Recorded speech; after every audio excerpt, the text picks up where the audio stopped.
नमस्कार दोस्तों, आपके अपने YouTube channel study related Ram में आपका बहुत बहुत स्वागत करता हूं। दोस्तों, आपको पता है एसएससी एमटीएस का एग्ज़ाम 2 मई से शुरू होने वाला है और हम आपको एग्ज़ाम को देखते हुए आपके लिए जीके जीएस और साइंस के क्वेश्चन लेकर आए हैं। तो अभी तक आप हमारे चैनल पर नए हो तो प्लीज़ चैनल को सब्सक्राइब कर लें। बगल में जो बेल आइकन है, घंटे का निशान है, उसको भी दबा लें ताकि इस तरह का नोटिफिकेशन आपको सबसे पहले मिलता रहे। अगर आपको पीडीएफ चाहिए तो पीडीएफ हमारे टेलीग्राम चैनल और व्हाट्सएप ग्रुप दोनों पर अवेलेबल है। और यहाँ पर हम आपको बता दें, जो एसएससी का एग्ज़ाम होने वाला है 2 मई से, उसका हम आपके लिए 100% रियल और एक्स्ट्रा फैक्ट के साथ पीडीएफ प्रोवाइड कराने वाले हैं।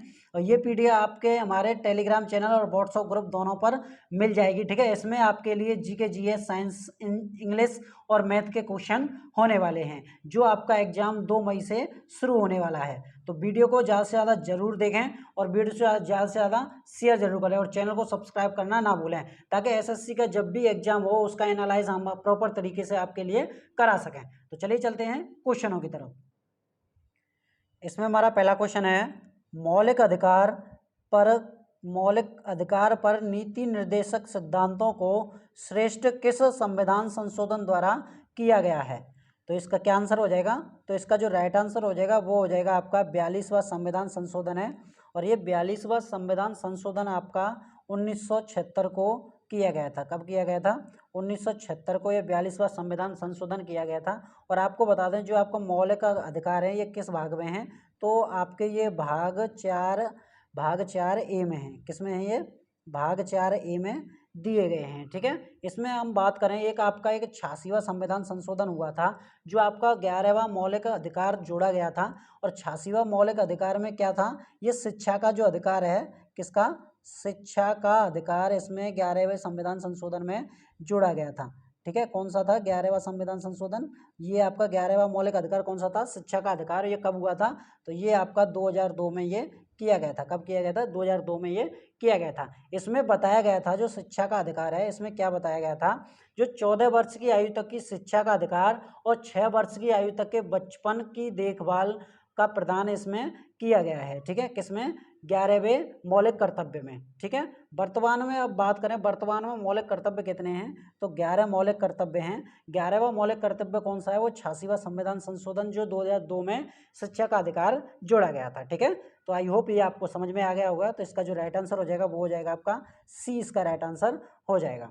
चलिए अगले क्वेश्चन की तरफ बढ़ते हैं। अगला क्वेश्चन है हमारा कि रेटिना के बीच एक वृत्ताकार स्थान होता है, तो वो कौन सा होता है? तो वो होता है आपका पीत बिंदु होता है। कौन सा होता है? पीत बिंदु होता है। तो इसका राइट आंसर क्या हो जाएगा? सी, इसका राइट आंसर हो जाएगा। ठीक है, चलिए अगले क्वेश्चन की तरफ बढ़ते हैं। अगला क्वेश्चन है हमारा, मतदाताओं के पंजीयन का उत्तरदायित्व किस पर है? जो आपका मतदाता होता है उसका पंजीयन किस पर होता है? तो वो होता है आपका निर्वाचन आयोग पर होता है। किस पर होता है? निर्वाचन आयोग पर होता है। इसमें बात करें, जो वर्तमान में निर्वाचन आयोग कौन है? तो अरुण गोयल है। कौन है? अरुण गोयल हैं वर्तमान में निर्वाचन आयोग। ठीक है, ये आप ध्यान में जरूर रखना, क्योंकि एसएससी बार बार पूछ लेती है इस क्वेश्चनों को। चलिए, इसमें बात करें निर्वाचन आयोग का गठन कब किया गया था? तो गठन की बात करें हम इसमें, तो आपकी जो 25 जनवरी, कब? 25 जनवरी और 1950 को इसका गठन किया गया था। कब किया गया था? 25 जनवरी 1950 को इसका गठन किया गया था। इसका जो मुख्यालय है वो कहाँ पर है? तो इसका मुख्यालय वो है आपका दिल्ली में है। कहाँ पर है? दिल्ली में इसका मुख्यालय है। और किस आर्टिकल के अंतर्गत आता है ये? तो आर्टिकल 324 के अंतर्गत ये आता है। ठीक है, किस में आता है? आर्टिकल 324 के अंतर्गत आता है। इसमें बात करें, इसके प्रथम जो आपके इसके जो प्रथम निर्वाचन आयोग कौन थे? तो वो थे आपके सुकुमार थे। कौन थे? सुकुमार सेन थे। सुकुमार सेन थे प्रथम निर्वाचन आयोग। ठीक है, चलिए इसी में बात करें, जो सुकुमार आयोग थे, इन्होंने कब तक किया था? तो 1950 से लेकर और 1958 के बीच में इन्होंने ये कार्यभार संभाला था। और इसी बीच 1954 में इन्हें पद्म भूषण मिला था। कब मिला था? 1954 में इन्हें पद्म भूषण दिया गया था। ठीक है, तो आई होप ये आपका पूरा समझ में आ गया होगा। तो इसका जो राइट आंसर हो जाएगा वो हो जाएगा आपका डी, इसका राइट आंसर हो जाएगा। ठीक है, चलिए अगले क्वेश्चन की तरफ बढ़ते हैं। अगला क्वेश्चन है, दोस्तों मैं आपको बता दूं, अगर आपको प्रॉपर तरीके से एनालाइज चाहिए पेपर का, एसएससी एमटीएस का, तो आप हमारे चैनल को सब्सक्राइब कर लें, जिससे हम आपके लिए फ्री में पीडीएफ प्रोवाइड कराएंगे। हर शिफ्ट की पीडीएफ आपके लिए 100% रियल क्वेश्चन प्रोवाइड कराएंगे और एनालाइज भी इसी चैनल पर कराया जाएगा। तो चैनल को सब्सक्राइब करके रखें और बगल में जो बेल आइकन है, घंटे का निशान है, उसको भी दबा लें ताकि जब भी हम कोई वीडियो डालें तो उसका नोटिफिकेशन आपको सबसे पहले मिलता रहे। जिसमें हम आपके लिए व्हाट्सअप ग्रुप और टेलीग्राम ग्रुप दोनों की लिंक वीडियो के डिस्क्रिप्शन में लगी हुई है, वहाँ से आप ज्वाइन कर लीजिए। जब भी आपका पेपर होगा उसके बाद में 1 घंटे बाद आपका पीडीएफ आपका टेलीग्राम और व्हाट्सएप ग्रुप पर प्रोवाइड करा दिया जाया करेगा। ठीक है, तो चलिए अगले क्वेश्चन की तरफ बढ़ते हैं। अगला क्वेश्चन है, इनमें से प्राचीन बलित पर्वत कौन सा है? जो प्राचीन बलित पर्वत की बात करें हम तो ए इसका राइट आंसर हो जाएगा। अरावली पर्वत प्राचीन बलित पर्वत है और ये कहाँ पाया जाता है? तो ये आपका राजस्थान में स्थित है। कहाँ पर है ये? राजस्थान में स्थित है और राजस्थान के पश्चिमी जो आपका पश्चिमी भाग है उसमें ये पर्वतमाला स्थित है। ठीक है, इसकी जो ऊंचाई है, ऊंचाई की बात करें तो लगभग 1722 मीटर इसकी ऊंचाई है लगभग में। ठीक है, लगभग में इसमें 1722 इसकी ऊंचाई है। ठीक है, चलिए अगले क्वेश्चन की तरफ बढ़ते हैं। अगला क्वेश्चन है हमारा मयूर सिंहासन। मयूर सिंहासन की बात करें हम तो मयूर सिंहासन से कौन संबंधित है? तो मयूर सिंहासन से कौन संबंधित है? तो शाहजहां इसका राइट आंसर हो जाएगा। बी इसका राइट आंसर हो जाएगा। इसमें बात करें इसे क्या कहा जाता है, जो मयूर सिंहासन है इसे क्या कहा जाता है? तो इसे तख्त ए ताउस कहा जाता है। क्या? तख्त ए ताउस, ताउस भी कहा जाता है। अब ये ताउस क्या है? तो ताउस की बात करें जो अरबी भाषा में मोर को ताउस कहा जाता है। अरबी भाषा में मोर को ताउस कहा जाता है, इसलिए सिंहासन को, मयूर सिंहासन को तख्त ए ताउस कहा जाता है। ठीक है, इसमें बात करें हम शाहजहां की तो शाहजहां की जो इमारत है आपका ताजमहल, आपका शाहजहां ने बनवाया था। किसने? ताजमहल शाहजहां ने बनवाया था। ये कहाँ पर है? ये आगरा में स्थित है। दूसरे नंबर पर बात करें हम जो दिल्ली की जामा मस्जिद है, दिल्ली की जामा मस्जिद है वो आपकी किसने बनवाई थी? तो वो भी आपकी शाहजहां ने बनवाई थी, दिल्ली की जामा मस्जिद। आगरा का किला, आगरा के किला की बात करें जो आगरा का लाल किला है इसमें बात करें बनवाया तो अकबर ने था, लेकिन जो नक्शा स्केच तैयार किया था वो शाहजहां ने किया था। तो इसका जो श्रेय जाता है वो शाहजहां के लिए जाता है। ठीक है, अगली हम इमारत के बारे में बात करें कि अगली इमारत कौन सी थी? तो अगली इमारत दिल्ली का जो लाल किला है, दिल्ली का लाल किला वो किसने बनवाया था? तो वो भी आपका शाहजहां ने बनवाया था। ठीक है, किसने? दिल्ली का लाल किला किसने बनवाया था? तो शाहजहां ने बनवाया था। आगे बात करते हैं, अगली आपकी इमारत है आपकी जैसे मोती मस्जिद हो गई। मोती मस्जिद किसने बनवाई थी? तो ये आपकी शाहजहां ने बनवाई थी। जामा मस्जिद आगरा की शाहजहां ने बनवाई थी। दीवाने आम और दीवाने खास ये दोनों भी आपकी शाहजहां ने बनवाई थी। ठीक है, दीवाने आम की बात करें हम तो ये 1631 से लेकर 1643 के बीच में इसका निर्माण किया गया था। और इसमें दीवाने खास की बात करें तो 1635 को इसका निर्माण किया गया था इसके। ठीक है, इसी में बात करें आपका एक शीश महल है जो आगरा में स्थित है। कहाँ पर है? शीश महल आगरा में स्थित है। इसका निर्माण भी आपका शाहजहां ने करवाया था। ठीक है, ये आप जरूर ध्यान में रखना जो मैंने आपको बताया है। तो इसका जो राइट आंसर हो जाएगा वो हो जाएगा आपका बी, इसका राइट आंसर हो जाएगा। ठीक है, चलिए अगले क्वेश्चन की तरफ बढ़ते हैं। अगला क्वेश्चन है भारत में सबसे बड़ा बांध कौन सा है? जो भारत में सबसे बड़ा बांध की बात करें हम तो उसका राइट आंसर हो जाएगा कौन सा? भांगड़ा बांध है। और यहाँ पर हीराकुंड बांध की बात करें तो भारत का सबसे लंबा बांध है। ये कौन सा है? सबसे लंबा बांध है। सबसे लंबा बांध कौन सा है? तो हीराकुंड बांध है। ठीक है, ये किस राज्य में है हीराकुंड बांध? तो ये आपका उड़ीसा राज्य में है। किस में है? उड़ीसा राज्य में स्थित है। ठीक है, ये भी आप ध्यान में जरूर रखना। चलिए अगले क्वेश्चन की तरफ बढ़ते हैं। अगला क्वेश्चन है हमारा कि लगातार 2 बार निर्वाचित निम्नलिखित में से कौन है? तो इसका आंसर हमें कमेंट बॉक्स में आप जरूर बताइएगा। वैसे हम बात करें राष्ट्रपति की तो राष्ट्रपति में इसका राइट आंसर हो जाएगा आपका डॉक्टर राजेंद्र प्रसाद, इसका राइट आंसर हो जाएगा जो आपके 2 बार निर्वाचित आयोग रहे हैं। ठीक है, चलिए अगले क्वेश्चन की तरफ बढ़ते हैं। अगला क्वेश्चन है बेनजीर भुट्टो किस देश की प्रधानमंत्री थी? तो बेनजीर भुट्टो की बात करें हम तो पाकिस्तान की, इसका तो राइट आंसर हो जाएगा इनमें से कोई नहीं, क्योंकि ये जो बेनजीर भुट्टो थी वो आपकी पाकिस्तान की प्रधानमंत्री थी। किसकी? पाकिस्तान की प्रधानमंत्री थी, पीएम थी। ठीक है, और ये किस टाइम थी? तो ये आपके 12वें नंबर की, 12वें और 16वें नंबर की ये राष्ट्र प्रधानमंत्री बनी थी पाकिस्तान की। ठीक है, चलिए अगले क्वेश्चन की तरफ बढ़ते हैं। अगला क्वेश्चन है हमारा पर्यटन दिवस कब मनाया जाता है? तो आपके पर्यटन की बात करें हम तो ये आपका 27 सितंबर को पर्यटन दिवस मनाया जाता है। 1 जनवरी को कौन सा दिवस मनाया जाता है? तो वैश्विक परिवार दिवस, वैश्विक परिवार दिवस, परिवार दिवस आपका ये मनाया जाता है आपका 1 जनवरी को। और आपका डीआरडीओ भी आपका 1 जनवरी को मनाया जाता है। और डीआरडीओ ने अभी मनाया है वो आपका 65वां स्थापना दिवस मनाया है 2023 में।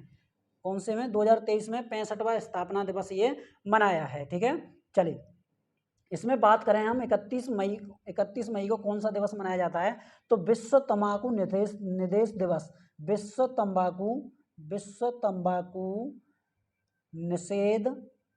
निषेध दिवस ये आपका कब मनाया जाता है? तो 31 मई को ये मनाया जाता है। ठीक है, चलिए अगले क्वेश्चन की तरफ बढ़ते हैं। अगला क्वेश्चन है, भारत का राष्ट्रपति किसका सदस्य होता है? वैसे तो सदन का होता है, लेकिन लोकसभा और राज्यसभा इसका राइट आंसर क्या हो जाएगा?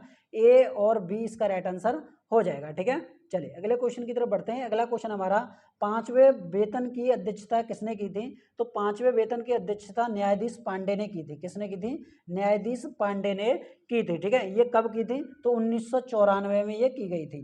कब की गई थी? 1994 में ये गठित हुई थी। ठीक है, चलिए अगला क्वेश्चन है हमारा कि विदेशों में काम करने वाले प्रमुख नेता कौन थे? तो इसका आंसर हमें कमेंट बॉक्स में आप जरूर बताएं, तो इसका राइट आंसर क्या हो जाएगा। ठीक है, चलिए अगले क्वेश्चन की तरफ बढ़ते हैं। अगला क्वेश्चन है, भारत में किस राज्य का क्षेत्र सबसे छोटा है? तो गोवा राज्य है। क्षेत्रफल की दृष्टि से बात करें तो गोवा राज्य सबसे छोटा राज्य है। और क्षेत्रफल की दृष्टि से सबसे बड़ा राज्य की बात करें तो आपका राजस्थान हो जाएगा। सबसे बड़ा राज्य राजस्थान हो जाएगा और सबसे छोटा आपका गोवा हो जाएगा। ठीक है, क्षेत्रफल की दृष्टि से। अब इसमें बात करें जनसंख्या की दृष्टि से सबसे बड़ा राज्य कौन सा है?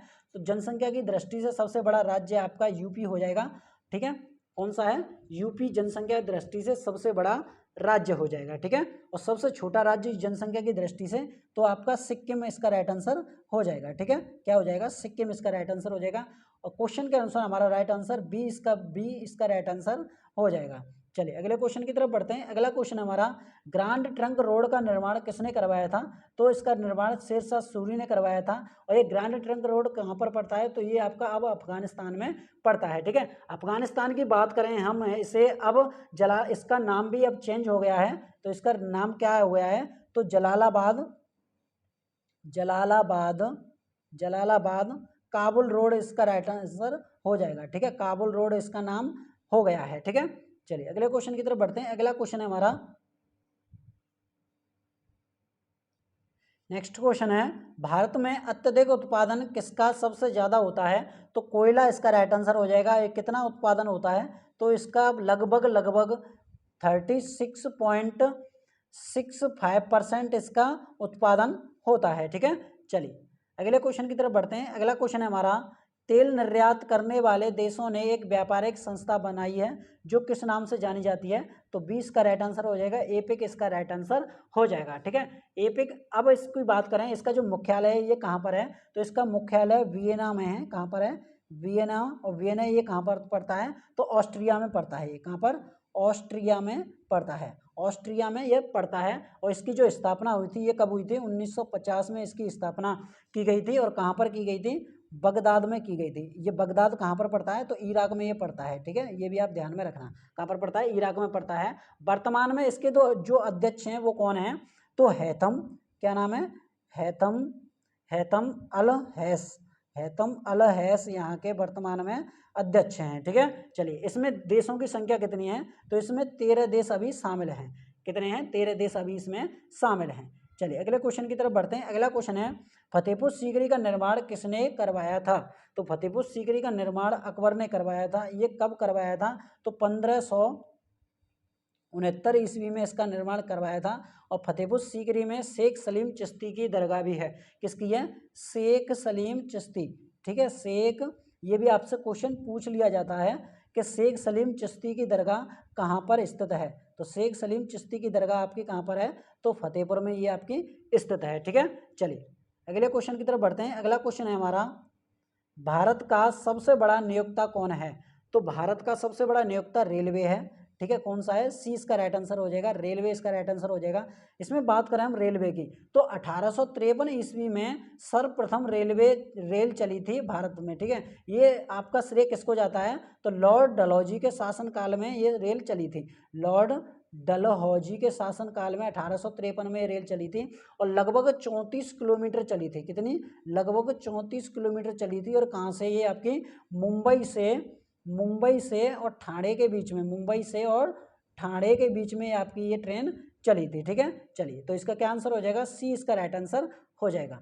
अगले क्वेश्चन की तरफ बढ़ते हैं। अगला क्वेश्चन हमारा, पालक की पत्तियों में कौन सा विटामिन पाया जाता है? देखिए बात करें हम पालक की पत्तियों में, वैसे तो विटामिन बी, विटामिन सी और विटामिन ई ये तीनों पाए जाते हैं। और आगे चल के बात करें तो इसका जो राइट आंसर हो जाएगा, इसका डी इसका राइट आंसर हो जाएगा कि विटामिन सी पाया जाता है। इसी में बात करें आपका पोटेशियम आपका, कैल्शियम आपका, मैग्नीशियम आपका और आपका आयरन।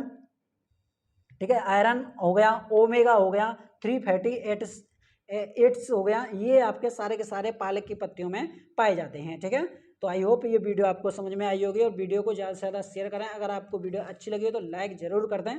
और आपको बता दें फ्रेंड्स, अगर आपको पीडीएफ चाहिए तो आप हमारे व्हाट्सएप ग्रुप और टेलीग्राम ग्रुप दोनों की लिंक वीडियो के डिस्क्रिप्शन में लगी हुई है, वहां से आप ज्वाइन करके पीडीएफ डाउनलोड कर सकते हैं। और आपको बता दें, जो आपका एसएससी का एग्ज़ाम शुरू होने वाला है 2 मई से, उसके लिए भी हम प्रॉपर तरीके से आपके लिए पीडीएफ प्रोवाइड कराएंगे, जिसमें आपके जीके, जीएस, साइंस, इंग्लिश और मैथ के क्वेश्चन उसमें मौजूद होंगे। ठीक है, तो आप वीडियो से ज़्यादा से ज़्यादा जुड़ें और वीडियो को ज़्यादा से ज़्यादा शेयर जरूर करें। मिलते हैं नेक्स्ट वीडियो में, तब तक के लिए जय हिंद, जय भारत।